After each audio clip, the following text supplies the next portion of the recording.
and welcome back to a personal code of conduct. I hope whatever I'm saying sounds better today because I have reduced the microphone boost, reduced the microphone array behavior, and I'm like, I hope I didn't go and do nonsense because last week was caused by Wasabi. It was supposed to be like better sounding. Now that I look at like the Audacity screen board, I don't see like that high jumping up and down thing that's like what's the word that noise gives you. But who cares? Okay, a lot of not a lot. Dio cares. Let's just say Dio cares. So what are we going to talk about today? Today we are talking about. I hope the noise is not much on this. I hope we are talking about. I don't know. We are looking inwards. Dio is looking inwards. I'm see me talking as if I have a guest. Dio is looking inwards, and we are going to try and do this fast. Try and do this clear in quotes, and we are trying to get a situation where I can understand why Dio is feeling in quotes lonely in quotes. Like there's a reason. It's like in quotes, strongly in quotes, because I kind of like being alone, but feeling lonely right now. I won't say lonely. I'd say desiring of human company, but I think it's in a very practical sense. So I'm doing the mediocre. What's the word?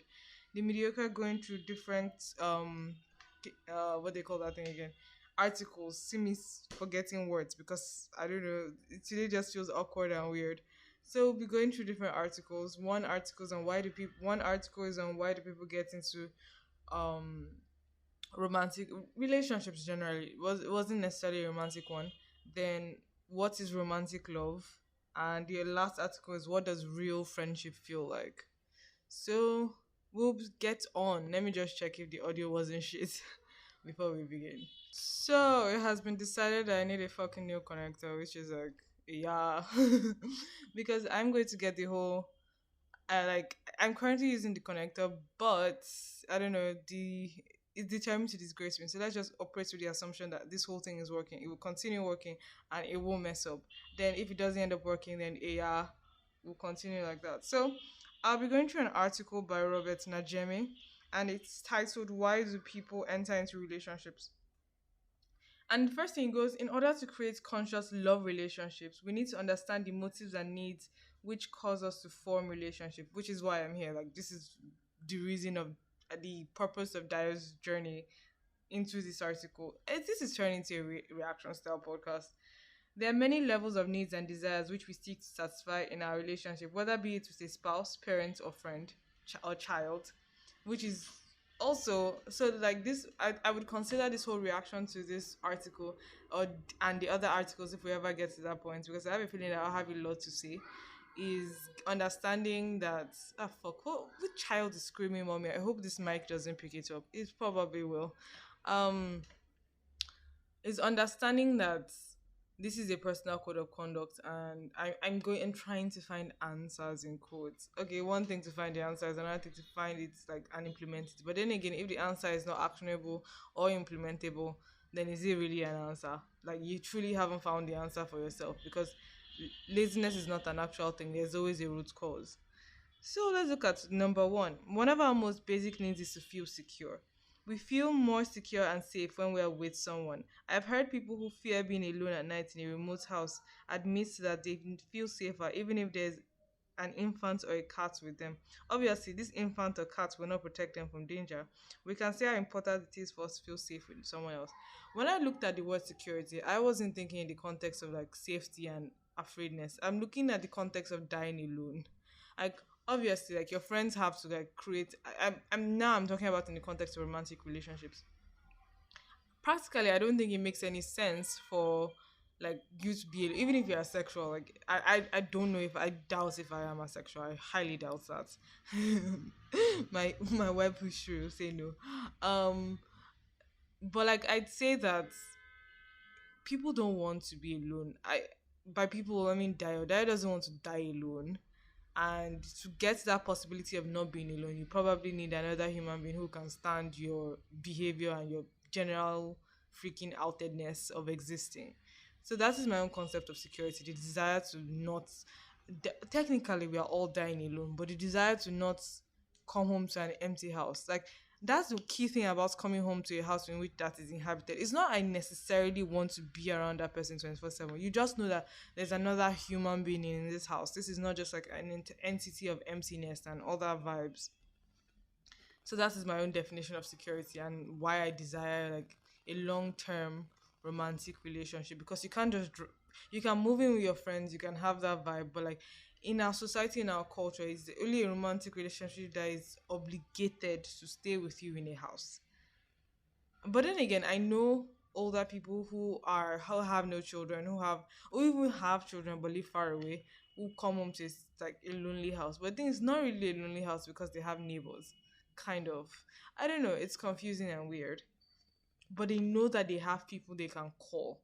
They know they have people that are obligated to like, especially older people. They know they have people, which is where children come in, especially if their spouse is dead. This is why I think it's very important for childless individuals to adopt, or if they find themselves with somewhere with a support system where they can have friends and mingle with other people their age that made the same lifetime decisions as them. That's one thing or the other. I don't know. It'll just be fine. I don't like the use of the word primitive cultures, because what is the definition of a primitive culture?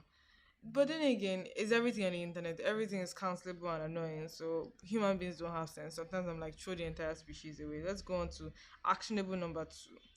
Okay, it's still the number one. If the person on whom we are dependent for our feelings of security begins to show attention to others, we tend to fear that we may lose him or her and thus our security. Such fear and jealousy is common when we are children and often continues into relationship with our spouse and close friends. Yes.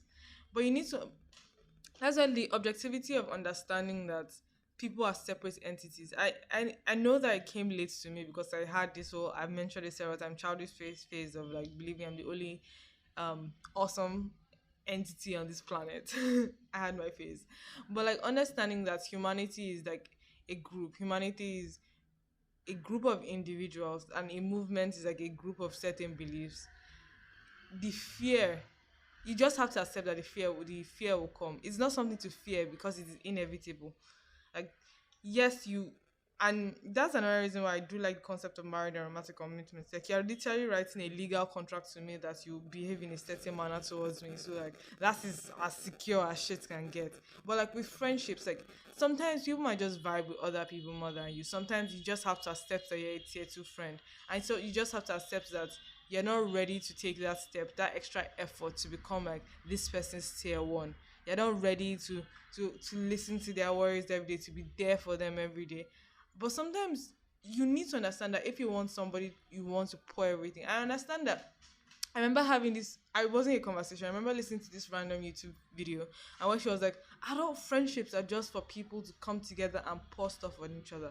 And I'm like, isn't that important? Like, yes, I feel like there are certain things I cannot tell people. I know it's shocking considering the fact that I have a podcast. I'm constantly talking, complaining about how I'm tired and stressed. But like, the real fucked up things in my head don't even go in a journal. I just like speak them to the wall. Oh, weird. Because I'm just there, like, I don't think there's any human being I can truly tell. But like, if they're romantic relationship, you're kind of obligated to do that for me, which is kind of weird and creepy. Like on my own end, like if I believe it as such, but it'll be fine. But like, I'll probably go into like the whole constraints of why Dio has not yet actively gone to seek for a romantic relationship. And I understand that when I eventually do, it's going to be more of a, I will most likely be the pursuer because I have not put myself out there before. So like I'm often not in a category of prospective partners to a lot of people. So that is fine. So when I understand that I'm somebody of like monetary value. Yeah, it's not that I'm saying I want a fucking sugar baby. I'm like, once I'm somebody of monetary value, I'll go and look for people who are equal to me or who are not above or below me to an extent where they or I might feel incapable of contributing equally to a relationship. That is like Dio's when I get money. The thing is that my definition of when I get money is when I develop a feeling of stability, and little by little I'm getting there. It's just fantastic because my account looks so good. Okay, not so good. Like considering like my past history in the last year or so, it looks so good. Another reason we fear our loved ones, this is number two in the articles, giving attention to others, that we're programmed to believe that then we lose our self-worth. When I was reading this part of the article initially, oh fuck, airplanes. Let me pause this thing for once. Like, so trashy editing, I'm not cutting that out. Okay, I might, I may not, but who cares? Says the girl who's putting her pant on the internet. Low pant as in like personal matters. But then again, it's a podcast with a small followership, so I'm not like freaked out. But I am getting like traffic from Reddit, like especially the few things I posted on Reddit. I even need to start posting things.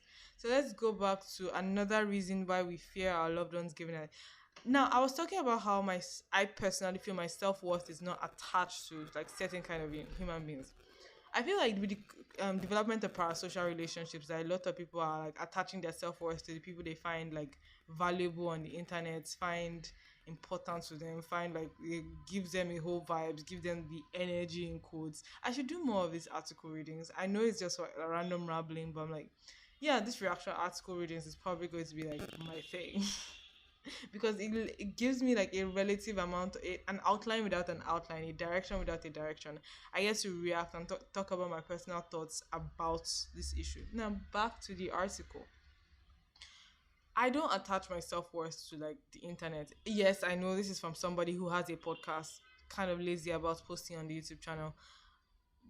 But the thing is, I don't even think I attach my self-worth to people that are valuable to me. I think I'm fucking awesome. And I know that it sounds, with how many times I say it, it sounds as if I'm trying to like, what's the word? Compensate for something or like hide an insecurity, but I genuinely think that I'm awesome. But there's also this thing that I like praise. I like, but the thing is, I don't like, as although I don't mind adoration from like the general public, I don't mind it for the most part. I do like praise. Like I like praise from certain individuals. Like, and there are sometimes some people may drop from the list of the individuals I once praised from, not because they did anything wrong. It's just I don't know them anymore. I don't know them that well. So if I don't know you that well, or if I haven't been talking to you that well, then your praise doesn't matter to me at a certain point. Your praise or rejection doesn't matter to me. At the same, no, I've been talking about my general strategy of being more like mindful, being more an ambivert in the extrovert like direction, being able to speak, to communicate, to be an outstanding corporate star. That is Dio. Dio wants to aggressively climb the corporate ladder and end up in consulting and make a proper impact in the financial and manufacturing industries. I probably mentioned that like somewhere along the line in the podcast. And so like that involves a lot more extroverted behavior, not just like facing phone, even though I'm going to end up in a fucking like back office, but like being able to speak and eventually lead is like the end goal. Then what else? I about having like the whole self-worth and tide. Like when it comes to the general members of society, actually, even though I did something with the sole purpose of impressing a group of people or impressing somebody I do not know, their praise makes me uncomfortable because I worry that have I caused an unnecessary dynamic of jealousy into this. See me using words I'm not sure of. Dayo, stop using contextual vocabulary.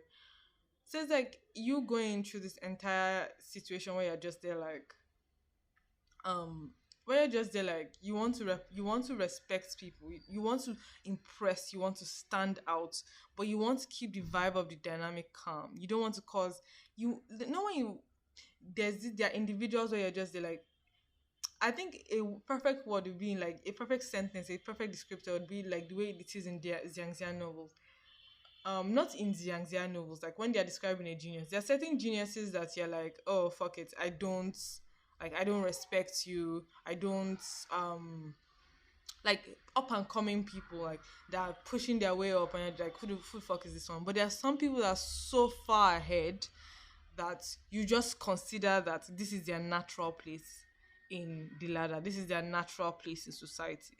And it's not that I'm saying that, oh, I want to jump far ahead and be a fucking asshole and be like, oh yeah, I'm better than everybody and all that fuck. No, it's like on that like being that person in a group that people trust to lead them, people trust to have like an end goal, an end sight, an end direction.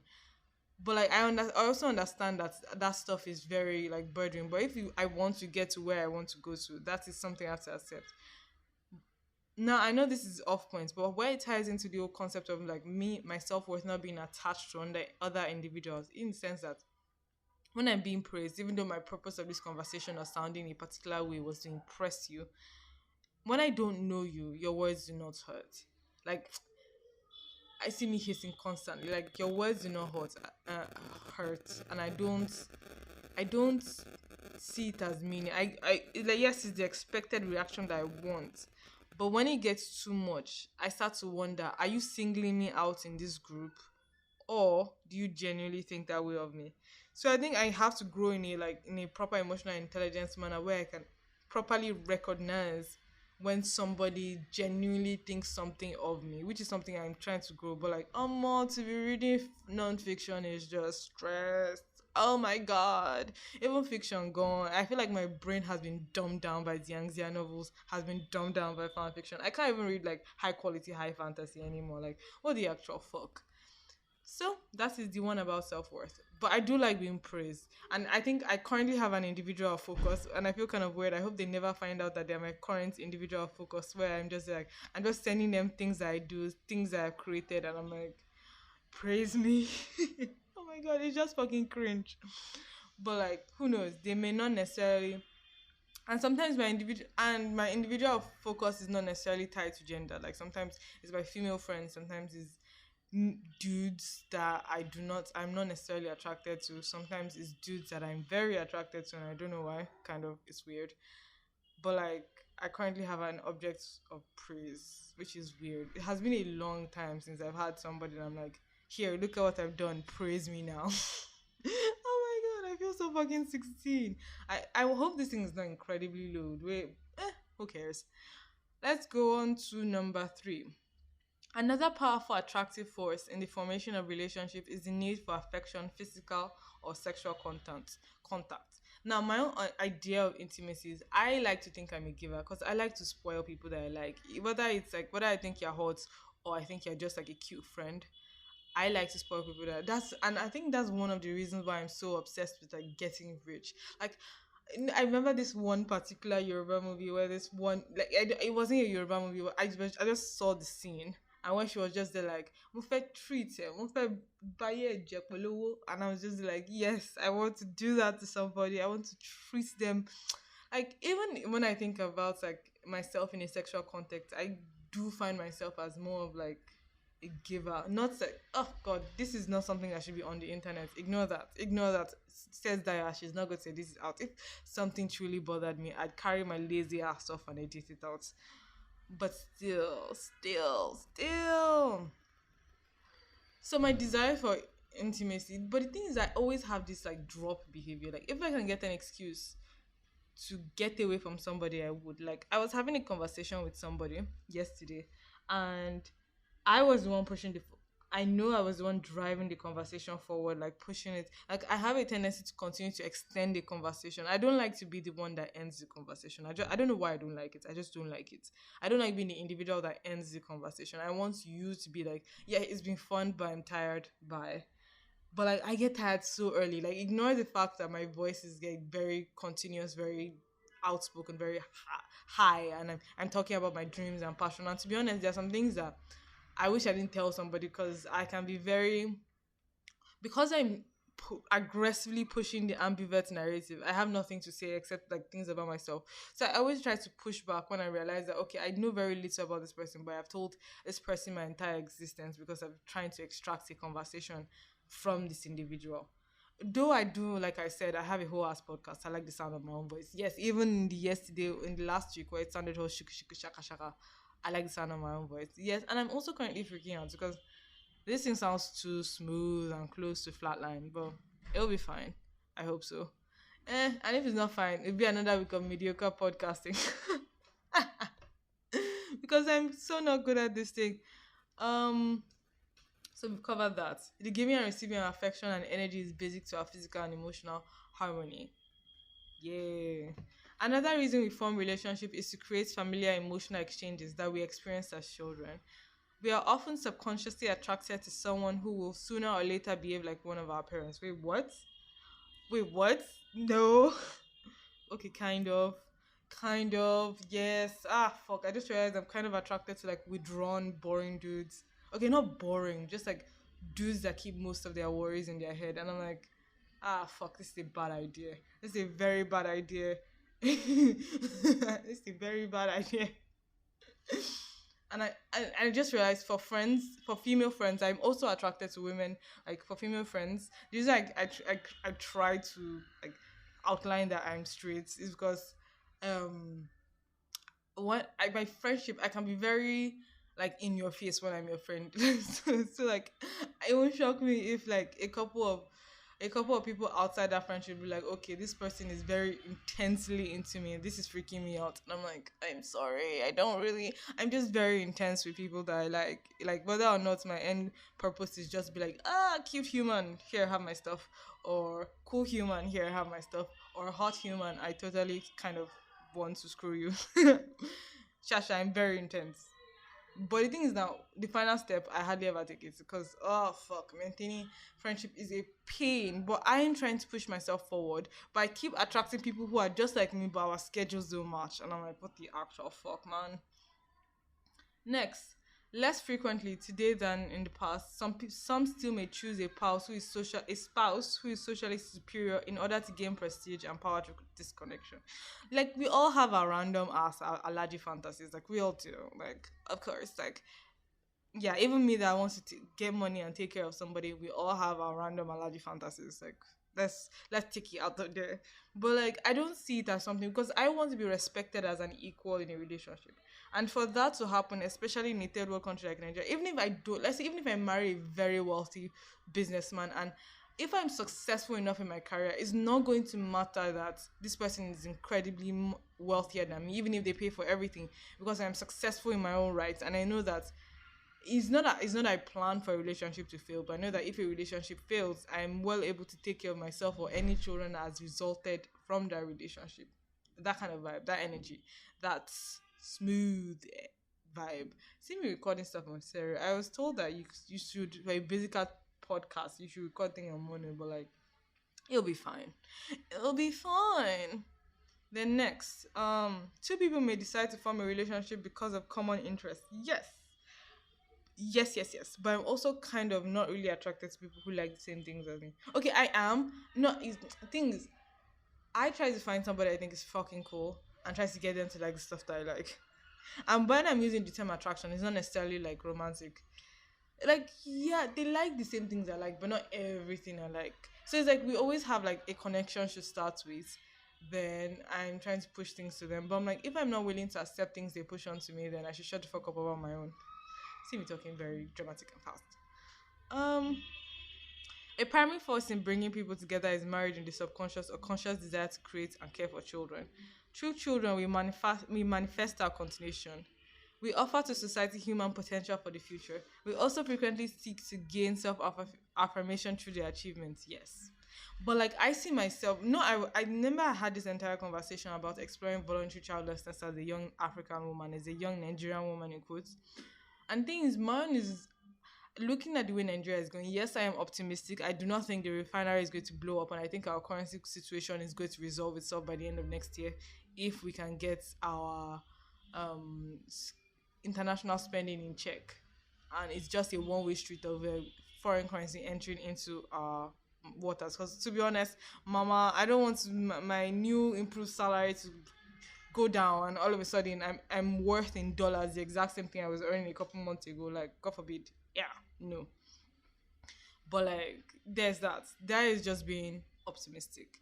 But like generally I don't that's another reason why a lot of people like Nigeria at this point is an immigrant farm. I don't see myself immigrating or emigrating. Actually, I don't see myself being an immigrant, or I don't see myself emigrating. I see myself somebody as a global business leader. So either in like the field, in whatever field I find myself, I don't see myself as somebody who decides to abandon everything, everyone they know, everyone they love, to just like go make it in another country. It's not that I think, yes, I have certain fears that are associated with like being in a country that where people do not look like me, where my race is not the predominant race. But then again, that if the situation calls for it, I want Nigeria to improve. I want to put my hand in the improvement of this country, but I will not die for this country. I think in my current career field, I was so excited to realize that you don't have to be a social. justice warrior. You don't have to be to actively improve your country, to actively like create change, create structure. You don't have to starve. You don't have to be a government criminal. There are ways to walk around your incredibly corrupt, horrible people and improve society. There are ways to do that, and it's important that we look for those ways. We try to improve ourselves and we create structure and order and like ways for our societies to run.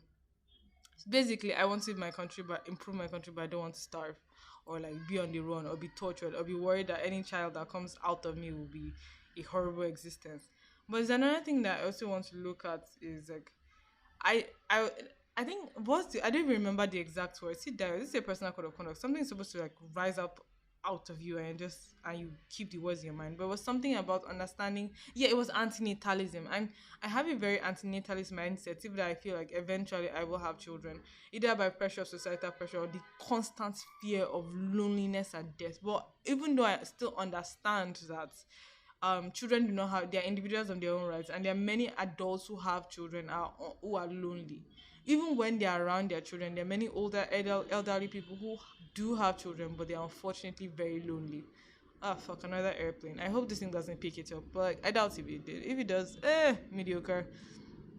But like I'm just like spreading my thoughts, spreading my energy, my vibe, my myself as a human being. So I was speaking about having this entire conversation with myself about like antinatalism and understanding that because I literally do have this fantasy where I'm like, okay, I have like $10 billion. I want to have two children and give them $1 billion each. I feel like $1 billion is like more than enough compensation for being dragged into this world. Because to be honest, I'd want to have $1 billion trust fund. It would make things a lot easier. And I understand that children don't necessarily have to struggle. I remember having this conversation or this texting conversation with somebody, and they were like, yes, people, children, like in my own economic level, even though I understand that I am from a third world country or I am from a poorer country, or like that's the general vibe that my entire situation is, I have never truly suffered, but I have seen suffering. I have seen suffering occur to people other than me. It's not like when you're from a first world that you, or you're from a shielded neighborhood where everybody is the same economic level. But like in Lagos, you will see suffering. You will see intense, deep, strong suffering. You will see it, but you will not experience it. So I think there's this fear that comes, this intense fear that one day this might be you. One day you might experience this crazy ass level of suffering with no hope, with no hope of return, with no anything, and you just be like, fuck. And I think that's what really propels a lot of us middle class people from like third world countries, because we've never really experienced suffering, but we've seen it, and it's scary.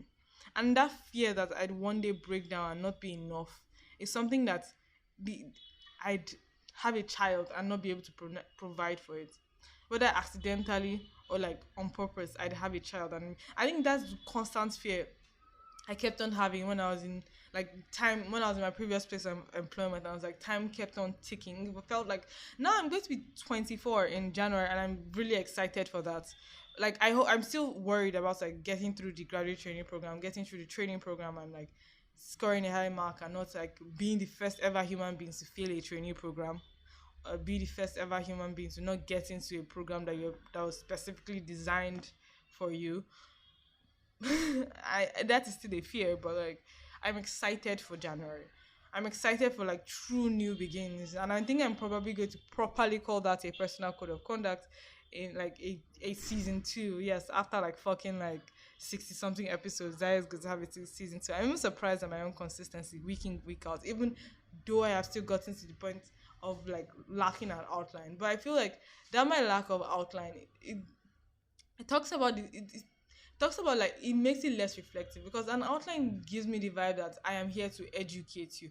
I'm here to like pass across a message to you. I'm not. I'm here to understand myself. I'm here to like have a vibe. I'm here to have an energy. I'm here to know who I am. And if you relate to it, and if you understand that something can happen, something is different, something is much better, then I feel like I've done what I wanted to do, I guess. Yeah. Because the cocoa is that I understand what I'm saying and I know where I'm going to. That's why like As much as I have imaginations and delusions of grandeur of being like a fucking like amazeballs influencer type person, but I also fear about the lack of privacy that will come in if that should ever happen. So let's go on to, we are also attracted to someone because he or she embodies qualities which we admire or which we want to supplement in our personality. Yes.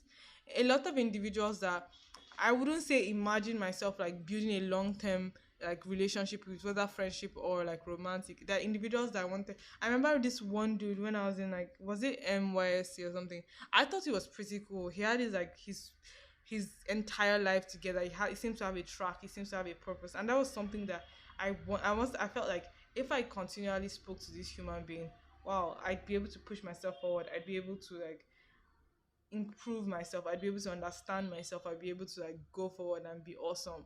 But like obviously the person didn't think that much of me, so like yeah. But like I think rejection, even though like there was never really anything, is like a good thing.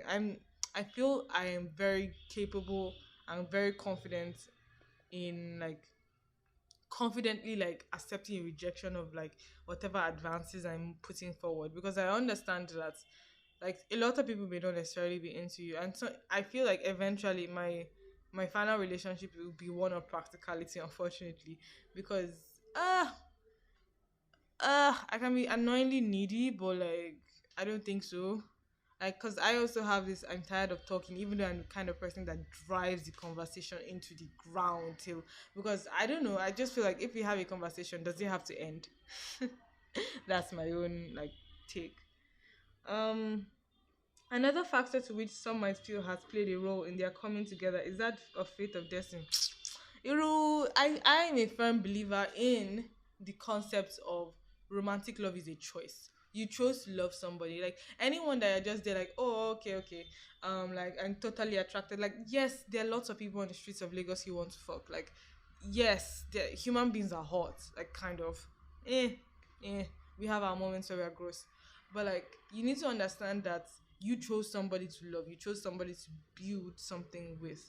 Love is a choice. It's not an emotion. Obviously, like it might dampen if there is zero sexual attraction towards like the individual. I'm saying love in the concept of romantic love, but friendship love more exactly is a choice, because you have chosen to respect this individual.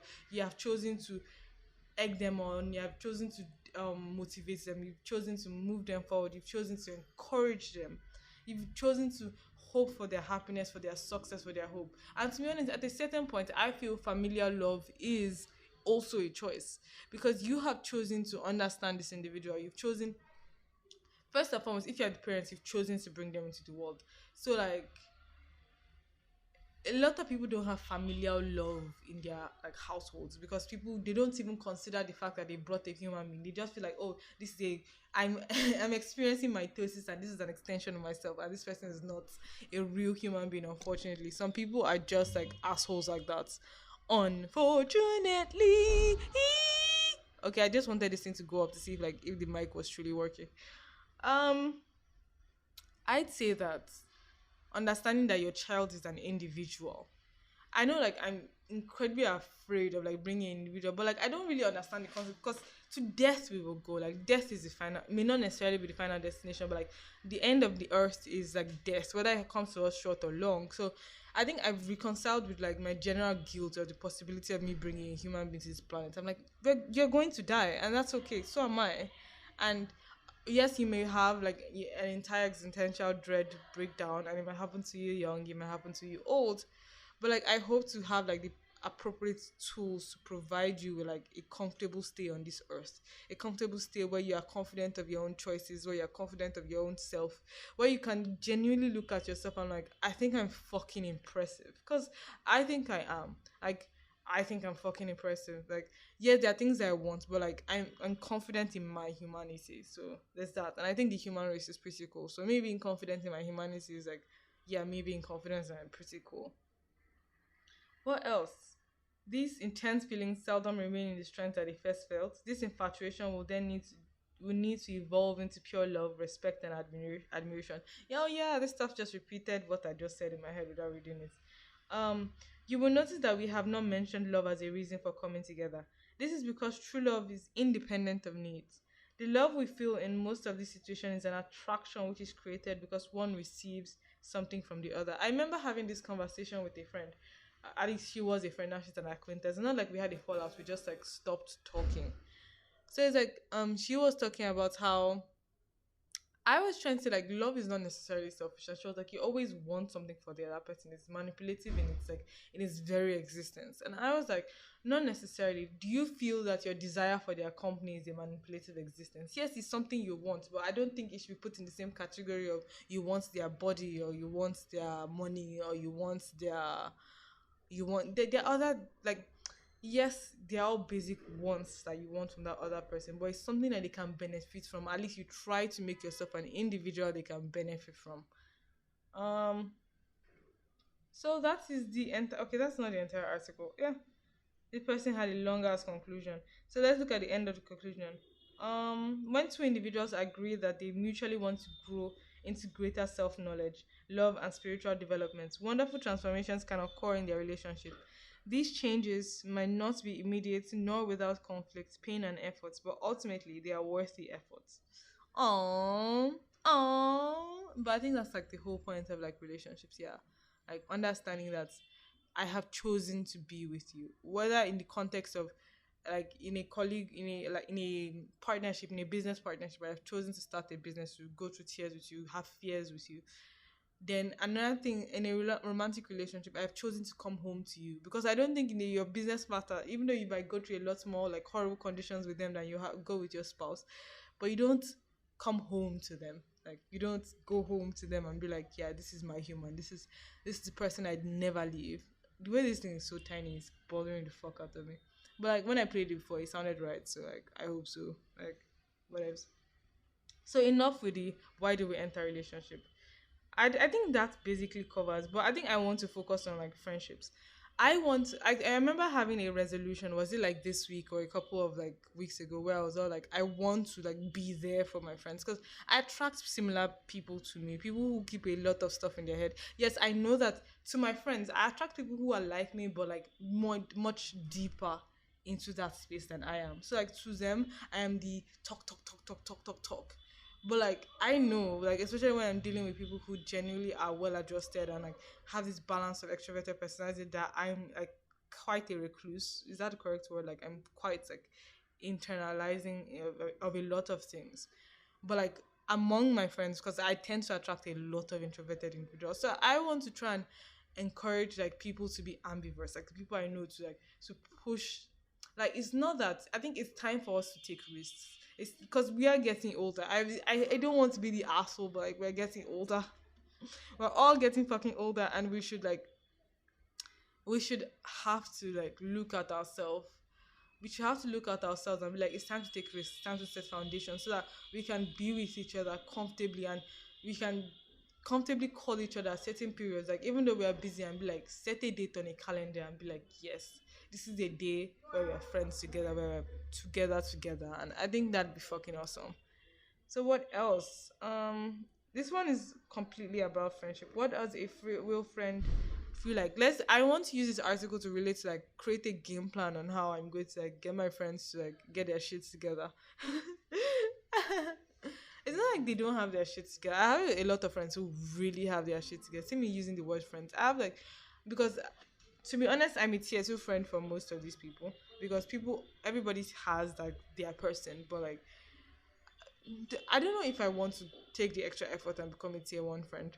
I don't know. It's like it seems like it'd be a lot, but like maybe for like two people, I want to be a tier one friend, not your tier one friend. That's just creepy and weird because I don't expect them to expect me to have only one friend. I want to be a tier one friend, and I want to encourage them to have other tier one friends, like have support systems, or at least tell me about the support systems that they have, like be less withdrawn, be able to be more extroverted. And I think I'm going to start by doing this myself. Like has been a personal code of conduct, and it has helped me speak more. It has helped me because I still have the doubting feeling in my head. It's not that I'm doubting my capability. I'm doubting my whether people like me.